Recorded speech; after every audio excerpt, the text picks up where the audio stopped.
Bharat census 2027 ഭാഗമായി എന്യൂമറേറ്റർമാർ നമ്മുടെ വീടുകളിൽ വന്നു തുടങ്ങി. പലതരം പ്രതിസന്ധികളെ അതിജീവിച്ചാണ് ഇവർ ജോലി ചെയ്യുന്നത്. കൃത്യമായ വിവരശേഖരണം നടത്താൻ കഴിയാത്തതാണ് ഏറ്റവും വലിയ പ്രതിസന്ധി. നമ്മുടെ നാട്ടിൽ സെൻസസ് പ്രക്രിയകൾ ആരംഭിച്ചിട്ടുണ്ട്.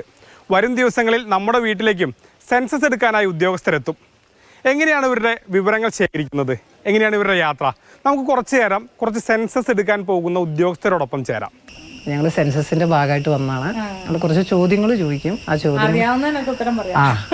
വാർഡ് ഏതാണ്?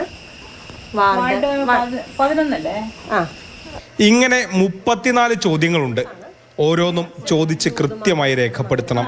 മൊത്തം കെട്ടിടങ്ങളുടെ കണക്കെടുപ്പാണ് ഈ സെൻസസ്. ഈ ഫസ്റ്റ് സെൻസസ് ഉണ്ട്. അപ്പോൾ നമ്മളൊരു വീടുകളിൽ പോയിട്ട് 34 ക്വസ്റ്റ്യൻസ് ആണ് ചോദിക്കുക. ഈ 34-ന് അവർ പറയുന്ന ആൻസറുകൾ നമ്മൾ നോട്ട് ചെയ്യുക എന്നുള്ളതാണ്. പിന്നെ കടകളിൽ പോയിട്ട് നമ്മൾ കെട്ടിടങ്ങളിൽ ഓരോ ബിസിനസ് സ്ഥാപനങ്ങളിൽ പോയിട്ട് ചോദിക്കുന്നത്. അവിടെ 7 ക്വസ്റ്റ്യൻസ് ആണ് ചോദിക്കുന്നത്. 200-ലധികം വീടുകളിൽ കയറി വിവരങ്ങൾ ശേഖരിക്കാനുണ്ട് ഒരു എന്യൂമറേറ്റർക്ക്. തെക്കും വടക്കും മനസ്സിലാകാത്ത മാപ്പ് വെച്ച് വേണം പോകേണ്ട അതിരുകൾ കണ്ടെത്താൻ. സ്വന്തം വീടിനടുത്തല്ല സെൻസസ് ഡ്യൂട്ടിയെങ്കിൽ പിന്നെ പറയുകയേ വേണ്ട. അതിരുകൾ കണ്ടെത്തി ജോലിക്കിറങ്ങുമ്പോഴാകും കോരിച്ചൊരിയുന്ന മഴ. ഇനി മഴയൊന്നു മാറി വീട്ടിലെത്തിയാലോ? അവിടെയുമുണ്ട് പ്രശ്നം. ഏരിയ തിരിക്കുമ്പോൾ തന്നെ ഞങ്ങൾക്കത് എവിടെയാണ് അതിൻ്റെ എൻഡ് എന്നൊക്കെ അറിയാൻ ചില ലാൻഡ് മാർക്ക് ഇല്ലാത്ത ആ ഒരു ബുദ്ധിമുട്ട് വരുന്നുണ്ട്. ചില വീടുകളിൽ പോകുമ്പോൾ ആളുണ്ടാവില്ല. പിന്നെ മഴക്കാലമാണ്. 2-3 തവണ അവരുടെ വീട്ടിലേക്ക് പോകേണ്ടി വരും. സെൻസസ് ഡ്യൂട്ടിക്കായി 10 അവധി ലഭിക്കും. അതിനുള്ളിൽ ജോലികൾ തീർക്കണം. ഒരുപക്ഷെ ആദ്യം പോകുമ്പോൾ വീട്ടിൽ ആളുണ്ടാകണമെന്നില്ല.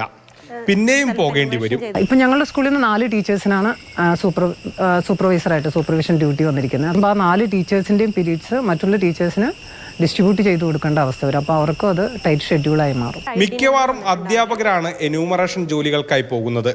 ഓണപ്പരീക്ഷ എത്താറായി. ഇതിനുള്ളിൽ സ്കൂളുകളിലെ പാഠങ്ങളും തീർക്കണം.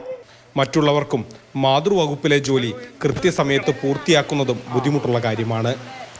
മാതൃഭൂമി ന്യൂസ്, പാലക്കാട്.